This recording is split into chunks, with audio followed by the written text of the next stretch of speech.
Anda kembali bersama kami di obrolan malam. Sudah terhubung secara virtual pakar hukum pidana Abdul Fikar Hajar. Selamat malam Pak Abdul Fikar. Malam Mbak Greg. Ya, Pak Abdul Fikar, ini contoh vonis terhadap Richard Eliezer ini hanya sepersekian% dibanding satu, tuntutan jaksa penuntut umum yang 12 tahun, dua dibanding dengan ancaman hukuman di pasal 340 KUH pidana, pembunuhan berencana. Anda melihatnya ini, kalau Pak Mahfud sih bilang sudah memenuhi rasa keadilan, tadi saya tanya pada keluarga, iya, mengiyakan, ada publik juga yang rasa-rasanya social justice yang terpenuhi. Bagaimana menurut Anda?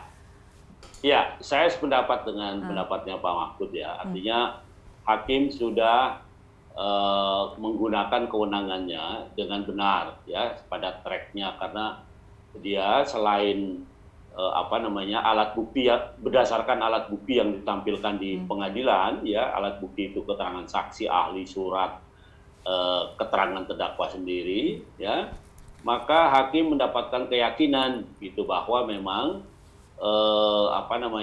meskipun Richard Eliezer itu secara nyata memang melakukan penembakan, tetapi dalam satu tindak pidana itu kan siapa yang bertanggung jawab itu juga harus ditelusuri gitu. Artinya tidak semata-mata seorang yang berbuat yang kemudian perbuatannya bisa dikualifikasi sebagai tindak pidana menjadi tanggung jawabnya ya. Umpamanya kalau di dalam hukum pidana itu orang yang punya penyakit jiwa ya, setua apapun dia atau sedewasa apapun dia, perbuatannya tidak bisa dipertanggungjawabkan.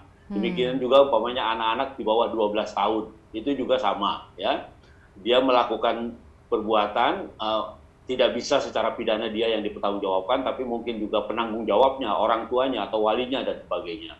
Nah, demikian juga di dalam perbuatan orang dewasa gitu ya. Orang dewasa itu akan dilihat bahwa benar secara faktual dia melakukan, tetapi umpamanya ada kondisi-kondisi yang memang memojokkan dia atau meletakkan dia pada situasi yang sangat terpaksa sehingga dia melakukan itu ya, dengan meskipun ada unsur sengajanya terbukti, sengaja menembak umpamanya ya, tetapi itu tidak menjadi tanggung jawab dia ketika bisa dibuktikan bahwa perbuatan itu dilakukan atas perintah, atas satu situasi yang ada, yaitu pola relasi yang tidak seimbang gitu, umpamanya antara seseorang yang memerintah dengan yang diperintahkan gitu. Sehingga dia tidak bisa melarikan diri dari situasi itu, kemudian dia berbuat juga. Nah, itu hukum mengakomodirnya, ya hukum pidana mengakomodirnya itu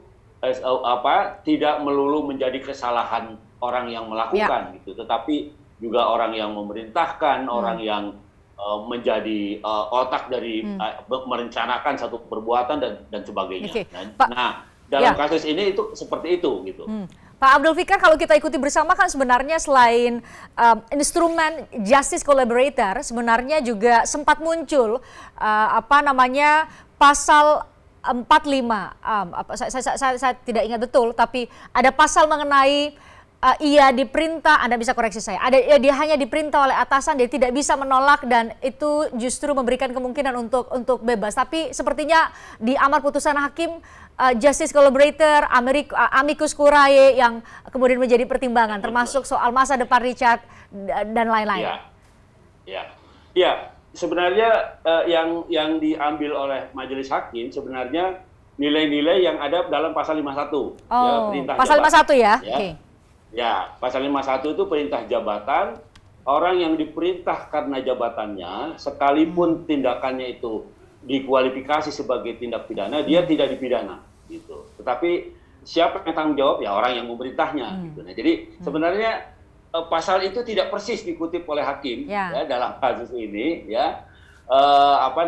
Tetapi semangat dan jiwanya itu diambil gitu. Nah, karena itu kemudian hakim dengan menggunakan pasal itu, dia kalau murni menggunakan pasal itu, Richard Eliezer harus dilepaskan. Tidak dipidana ya? Tidak dihukum. Tidak dipidana sama sekali karena bunyi pasal itu seperti itu. Perintah atasan atau perintah jabatan itu tidak melaksanakan perintah jabatan itu tidak dipidana. Gitu. Itu bunyi pasalnya.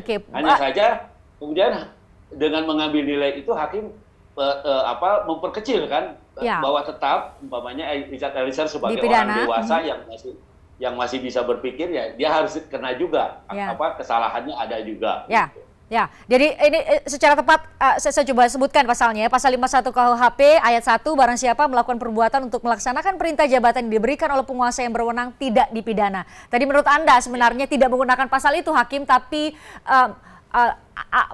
unsur-unsur atau pertimbangan-pertimbangan di amar putusan itu sudah mengandung atau menerjemahkan atau menjadi pengejawantahan dari pasal 51 KUH pidana. Usai jeda Pak Abdul Fikar, saya ajak Anda untuk ngobrol mengenai upaya hukum lanjutan, termasuk upaya hukum lanjutan yang bisa dilakukan oleh jaksa yang bisa mengubah semua putusan hakim saat ini. Bagaimana kira-kira? Usai jeda di obrolan malam.